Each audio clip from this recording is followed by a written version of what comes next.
and welcome back to Cooking the Books with me, Gilly Smith, the podcast which takes us through 4 food moments from the books of our favourite food writers. It's about all of life through the prism of food. And this week, I'm with chef, TV presenter, and now finally, author, Andi Oliver. My Britishness is innate and inherent and inescapable. So, I could no more say I'm not British than I could say, I don't know, I'm not a 60-year-old bald black woman. She's one of the most successful black women on British TV, a respected pundit on Caribbean cooking on Radio 4's The Kitchen Cabinet, and rocking it in the best frocks on the telly in the Great British Menu.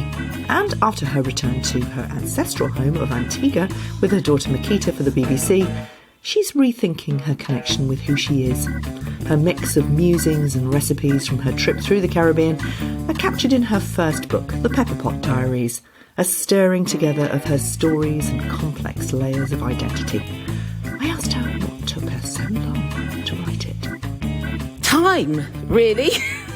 Just finding time. And I think, what I've discovered about writing that I really like, actually, is that it's quite a meditative process for me. I mean, I'm assuming it is that for everybody, I don't know. But for me, certainly, it was something that the world slowed down, and then my world slowed down, and then I was able to kind of find a through road with it, I guess. And once I started, I was in full flow. But just to get started and find that space to kind of really know which roads I wanted to kind of traverse and what threads I wanted to pull at and the kind of directions that I wanted to go in. I think everything had to be halted like that for some reason for me. Since the first time we actually spoke, which was about 8 years ago now, yeah. Those 8 years have been pretty hectic, like non-stop, and each year has got sort of madder and madder and madder. So finding the time, when I say the book's been swirling around, there's just been the desire to write has been a thing for me for a long time. Working out what I wanted to write and how I wanted to write it, and the sort of sense I wanted to make of it has taken me longer to get to, I think, maybe as well. So obviously the pandemic was really hard for so many people. For me, there was a part of it, there was a blessing in that everything slowed down and stopped, and I could actually take time to reflect and sort of think about what I wanted to do, and it was amazing.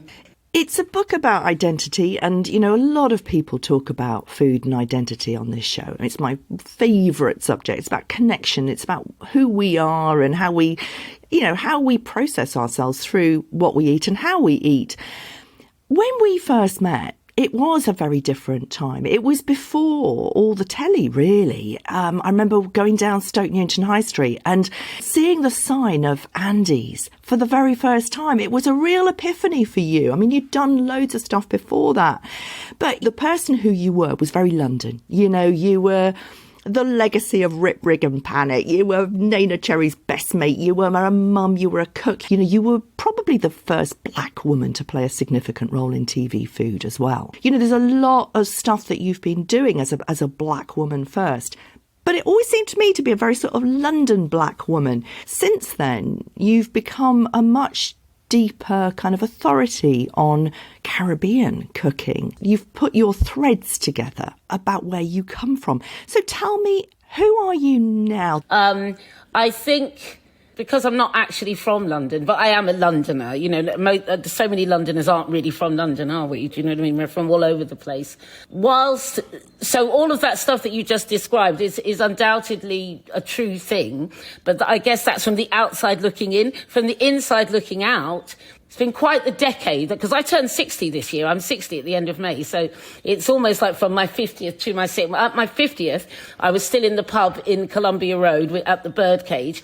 And on my 60th, my book comes out a month before I turn 60, and all these other amazing things are going on. So it feels like a natural process of stepping into myself and inhabiting my space and I think this is true for most people, if we're lucky enough to get older, is that the older you get, the more clear you are about the space that you inhabit and the steps that you want to tread and the way that you stand up in your own self, you know?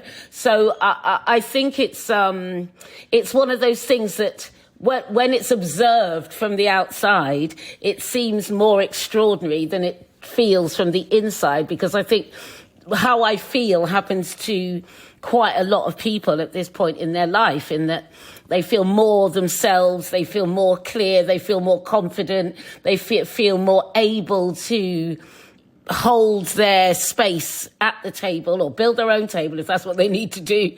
And the confidence and wisdom that comes with age is, I mean, you know, it's literally a blessing. I can't even believe how much happier I am at this point in my life. It's like, oh goodness, you know, the phrase waiting to exhale. I'm well and truly exhaling on a daily basis. You know, you let go of so many things, and when you make that space, you know, by letting go of sort of certain neuroses and all sorts of other things, so many things are able to enter your universe, you know, in the most powerful, clear, simple way. Totally. I mean, I'm 60 a month before you, and I'm going through a lot of those feelings too. I totally agree with you. I'm doing things that I would never have done even 10 years ago. But what you talk about is place. And it's really interesting that you say you're not really from London. You know, you're from Suffolk. You talk about, you know, Britain before the lights went on. Then you went to Cyprus as a child. This journey is about going back to Antigua, to the Caribbean, to looking at the roots, but you never really came from there. And there's a lot of reference to that. And what I found really interesting about this book is it felt like it's a book in two parts. The cooking is where you talk about that confidence. You talk about how you worked very hard on getting the recipes right. You're clear about what you intend with that. The essays and the kind of the walk through the Caribbean feels more tentative. It feels less grounded. You say that you're trying to find the place to be grounded. I'm not sure you found it through that journey. It feels like you're still looking. I don't think one ever really just lands and then you go, oh right, that's it. Now I'm done. It's an ongoing thing. Do you know what I mean? Because I think at each door that you go through, more questions are posed. Each time you have a revelation or a realization, more questions are asked because of that revelation. And it is somewhat tentative at times because you just don't know what's around the corner. It's interesting, actually, because a lot of the things that I realised that I instinctively thought when I was much younger, I'm coming back to as an older person, you know, in terms of identity, in terms of place, in terms of connection, because I didn't feel like a Caribbean woman when I was a kid, because I was in Suffolk, you know. We didn't go back to the Caribbean regularly either. It was a very expensive thing to do. No, I didn't go to the Caribbean at all till I was 16. So, you know, when I got there, I remember everybody going to me, English gal. And I was like, oh, yeah, that's me. I am the English girl.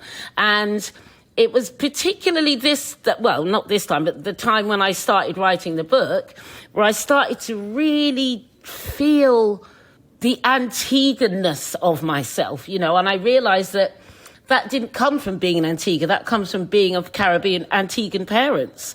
And that comes from my cousins and my aunties and the culture that we grew up in, the things that I take that are second nature in the ways of doing things, in the way I approach things in the kitchen, in the way that I think about food, in the way that I think about life generally. So many things I understood being there this time for several months meant that I went, oh, this is all very recognisable. I do know this. This is innate in me. There is a Antiguan-ness in my core. There is a Caribbean heart within my British heart, you know, and a soul within the British soul as well. And I think that, you know, I talk a bit in the book about, you know, this thing about being first generation born here. And there is a real specificity to that when you come from a diasporic culture or a migrant culture. You know, you're the first ones born here from your family. So you take on that mantle in a way that's different to your kids, and that was different for your parents who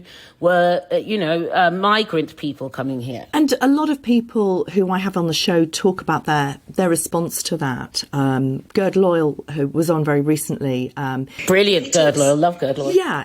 Mother tongue is a really extraordinary expression of how he feels about his hybridity. He uses that word. Yes. Intercultural. He claims it. He owns it.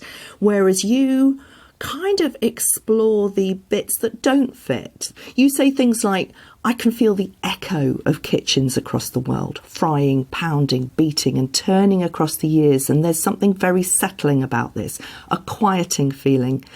That's not owning it. It's understanding the space between you and it.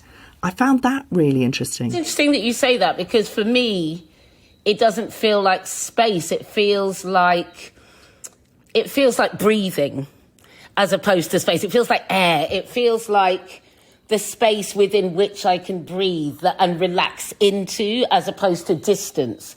It feels like a kind of connectivity that I never expected to feel, and a connectivity that I realise I have always felt, but never really been able to put into words and quantify it, actually. This was the first time that I started going, that's what that feeling is when I'm in the kitchen. That's what that feeling is when I start to instinctively reach for certain things, and then I find out that it's like a old Ghanaian recipe and that's the way they used to do it. Or, you know what I mean? There's a certain instinct, I guess, is what we're talking about, really. It's an innate kind of thing that's woven into my being that I had never really examined closely before. And there is space within that, for sure. It's interesting that you use that term, examine closely. I had to read it a few times to really get into it. If you look through the recipes, the introductions to the recipes are very light. You get straight in there and it's lovely and it's very, very light and joyous. The essays, some of them are so powerful. The story about Nena Cherry, obviously, and your intense relationships with people. It's the dichotomy that feels like a metaphor for what you're really trying to say.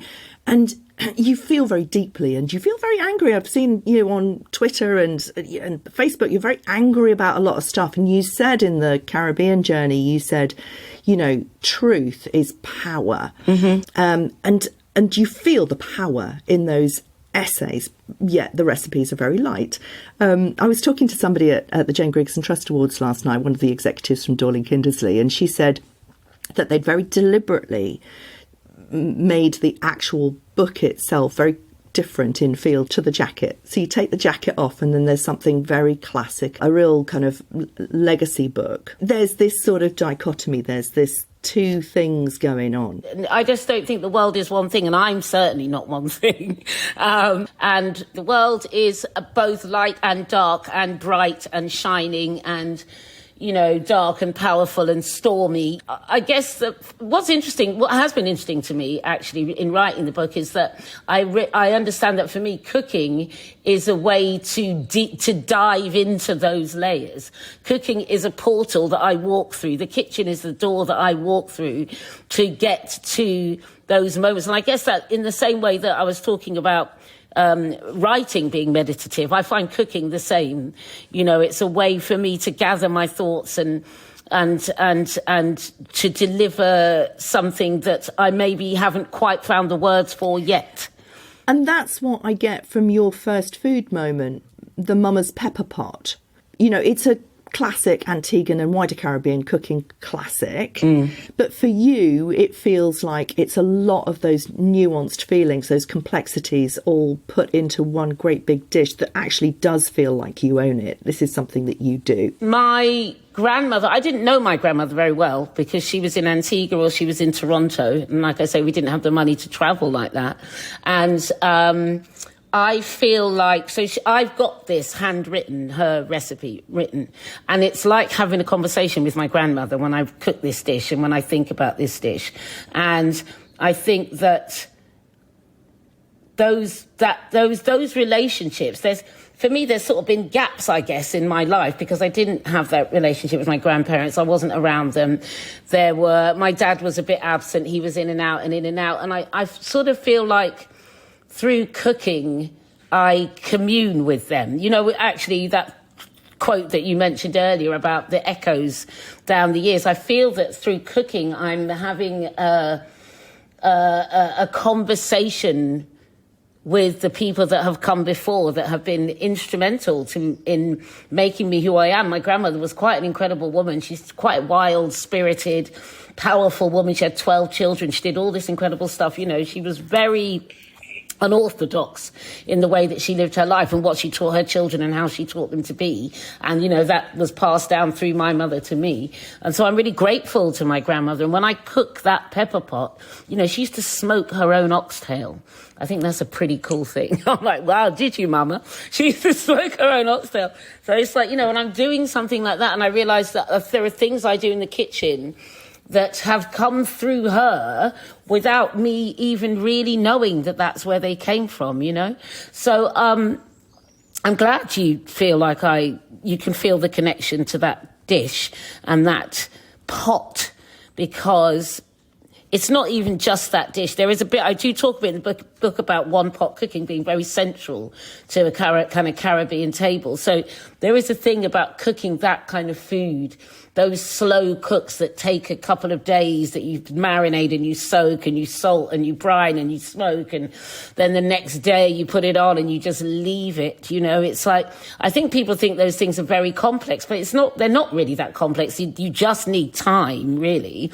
And I think making that time is a very healing thing to do for oneself. I find it so anyway. I find it incredibly, just slowing down, just taking the foot off the accelerator for a day or so it's sort of vital, really, for me, for my emotional health.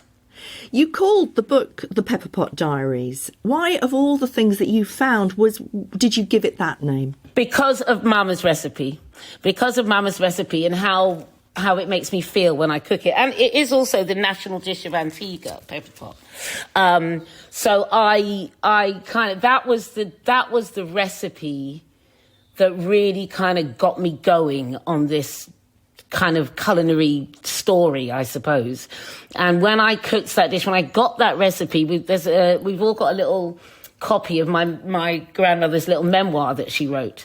And her pepperpot recipe is in that book.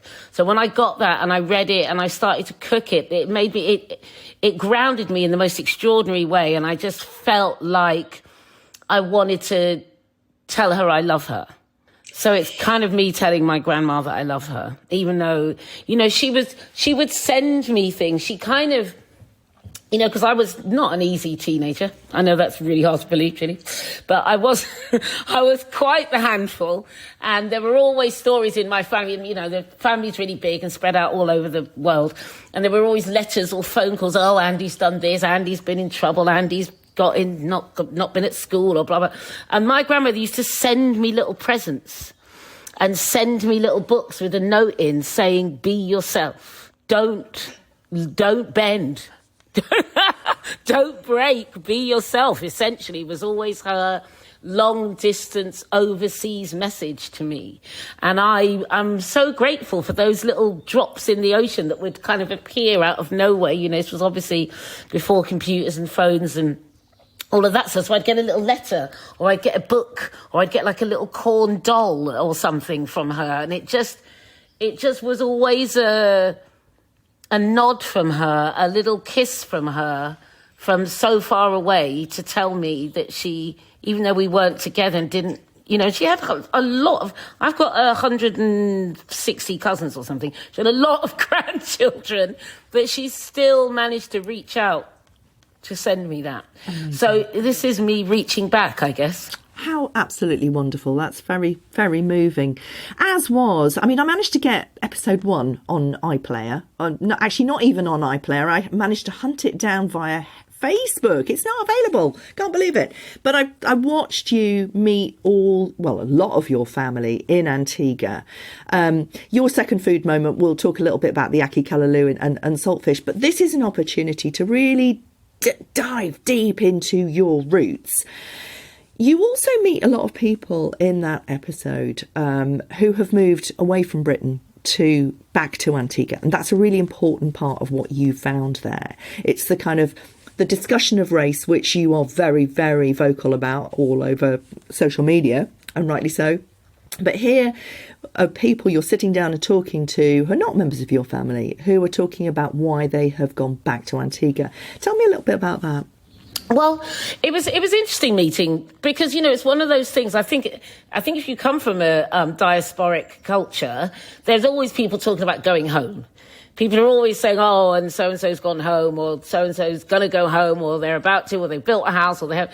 So it was really interesting to meet people who I wasn't related to, who had gone because they just had enough of being sort of in the minority, I guess, and they'd had enough of feeling marginalised in ways that I don't necessarily feel all the time at all, because otherwise I'd have gone as well, I suppose.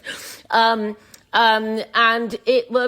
living a life that is a beautiful life. But it's interesting that they've gone back to where their parents came from, because like my mother, for instance, I can't get her to go to Antigua now.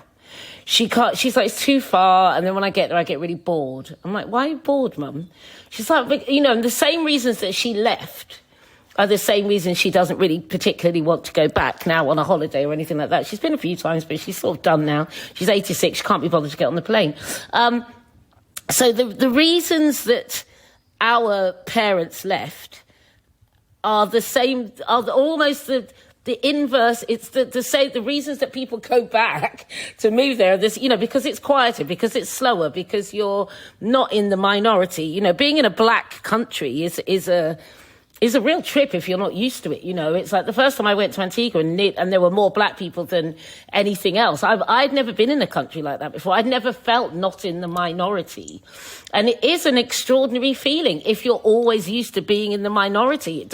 You don't realise what being in the minority does to you actually on a regular basis, and I can see how the girls that you're talking about who were in the film, lovely girls, Shanna and her sister, their lives have grown exponentially for it. And it has been a beautiful thing. I think it can be quite tricky because people idealize the country of their parents' birth or the land that their parents came from.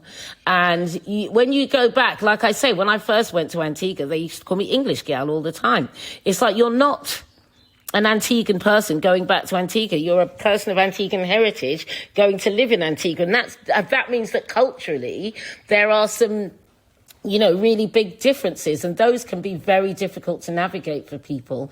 They are navigating it well. My cousins both love it and they're very, very happy. But there are stories that people have where it's not so easy, and then you end up feeling like you don't belong here, you don't belong there. So where do you belong? Is there a new place to go where everything sort of works out? And I think that possibly has also to do with feeling settled within oneself, because in therapy and in those kind of worlds, it's like you can do a geographical, you can move as much as you like. If you're not happy inside, you're not going to be happy wherever you are. You can be on the most beautiful beach in the world and you're still not going to be happy. And food really kind of can help. You talk about it, grounding, but yeah. We've got ackee, we've got salt fish all over Britain now. You have access to that, although you greedily go and buy everything on the stall in Antigua when you see it.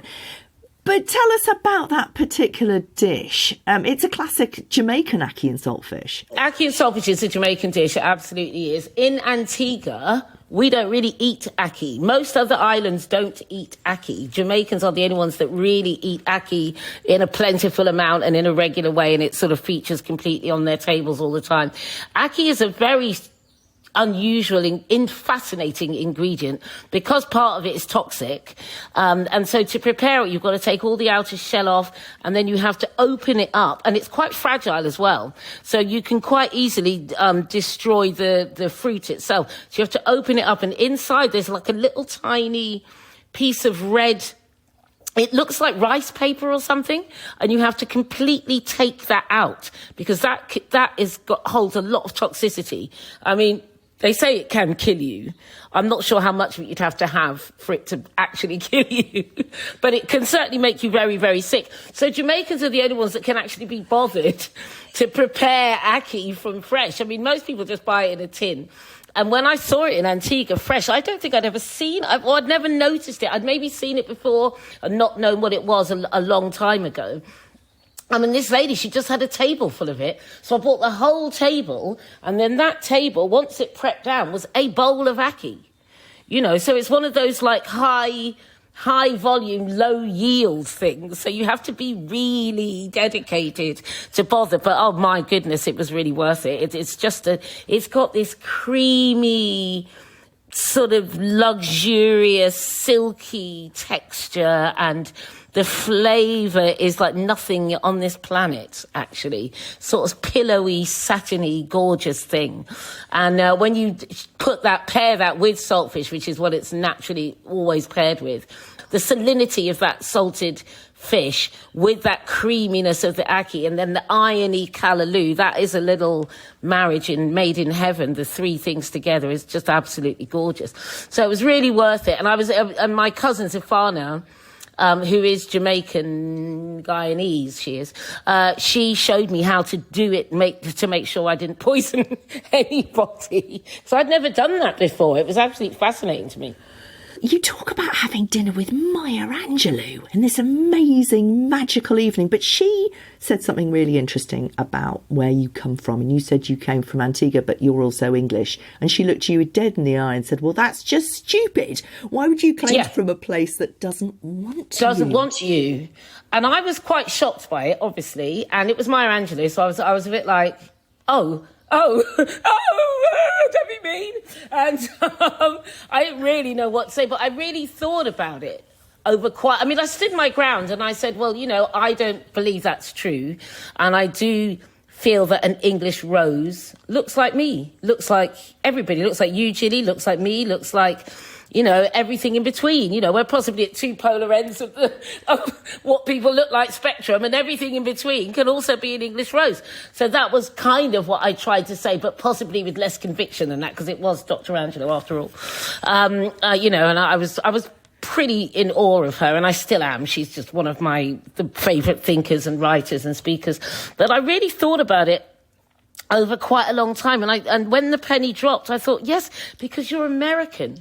You're African-American, and for an African-American, the relationship they have with them is so different to the relationship that we have with our Britishness and with the countries that we come from, you know, be it an African country or a Caribbean country or wherever it is. I think there's a different structure to that relationship, you know. And so for me, I realised that the specificity of that, the real... You have to kind of inhabit it from the inside out to really understand what that feels like. My Britishness is innate and inherent and inescapable. So, you know, I could no more say I'm not British than I could say, I don't know, I'm not a 60-year-old bald black woman, because the two things are inescapable and just a truth. I think she'd be amazed about your Woodadley kitchen, which is your third food moment. You say that it's stepping into your own power and your dreams, and you feel that something has led you to come here to work, creating light, power and beauty, and honouring those who've come before us from the UK, Africa and the Americas. It's a project of cultural exchange. Tell us about that, and what do you think Maya would have to say about it? I think Maya would love that. One of the things that I think is quite tricky in terms of diasporic culture is that it's not like a simple jigsaw where everything just sort of slots together, because there are so many other factors involved. But I think when we reach out to each other, when we reach back, we are at the same time stepping forward. So food to me is a brilliant vehicle for that, and a brilliant way to push ourselves forward and to push ourselves through the difficulty of the past. You know, the past is such a dark territory for all of us when we look at the history of enslavement and colonialism and all of that story. It's a very difficult checkered, painful story for us all to explore, whatever angle it is that you're coming from. And what we want to do with Wadadley Kitchen is to honour the past, honour our ancestors, give them back their name, give them back their dignity through the food legacy that they have left for us, and then also honour ourselves and honour the future and step towards it with excitement and with light and with hope. And to me, this is a very important facet of this conversation, because the past is irretrievable. You know, we can't change any of that stuff that happened. We can't go back and make it better, but we can make sure that the future is better, and we can make sure the future is fairer, and we can make sure the future is honourable. And, you know, that may sound a lot to put on a food project, but for me, food is my love language, and it's my language of intimacy and my language of hope and light. And that's, I think, this is, I think, a universal thing. Breaking bread all over the world is the way that we say to people, hi, I love you. Hi, come in. Hi, let's sit down. Let's see what we have in common. Let's talk about our differences and get excited about those differences. The differences are something that we should be celebrating and glorying in. You know, the point of the life is not to become some homogenized thing that we're all exactly the same. I think the fact that we're all very different and have all these different stories to tell is the most exciting thing in the world. And so with Wadadley, that's what we're seeking to do. I'm going to Barbados tomorrow, actually, because we were supposed to do it and then the pandemic happened. So we haven't been able to do any of them.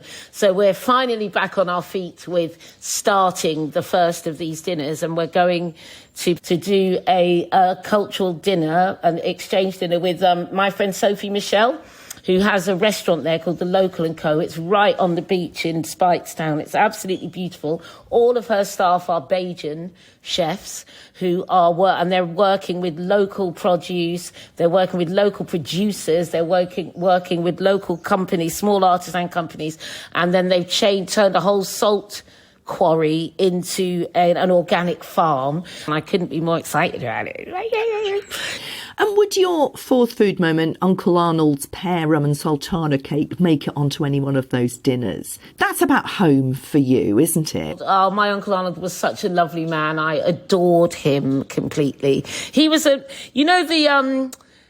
Cane Mason children. You know Sheku Cane Mason, who plays the cello, who played at Harry and Meghan's wedding. You know him and all his brothers and sisters. He's their granddad.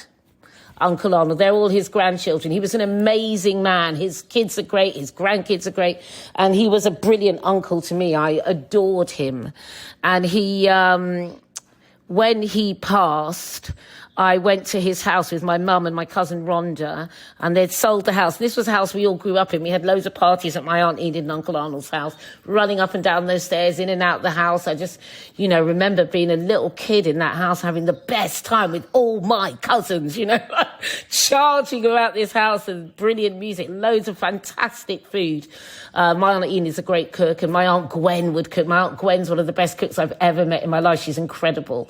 And so I picked a whole bunch of pears from his garden. He was a real keen gardener as well, avid gardener. So I picked a whole bunch of pears, the last pears I was going to get from his garden. And I went home and I made a cake for him. And the rum is to signal. He taught me how to drink rum when I was a teenager. He was like, no, don't. I was like drinking something. He was like, what is that? That is not how you drink rum. Gave me a ginger ale, golden rum. Always only drink golden rum, Andrea. Only drink golden rum. Antigua rum, English Harbour.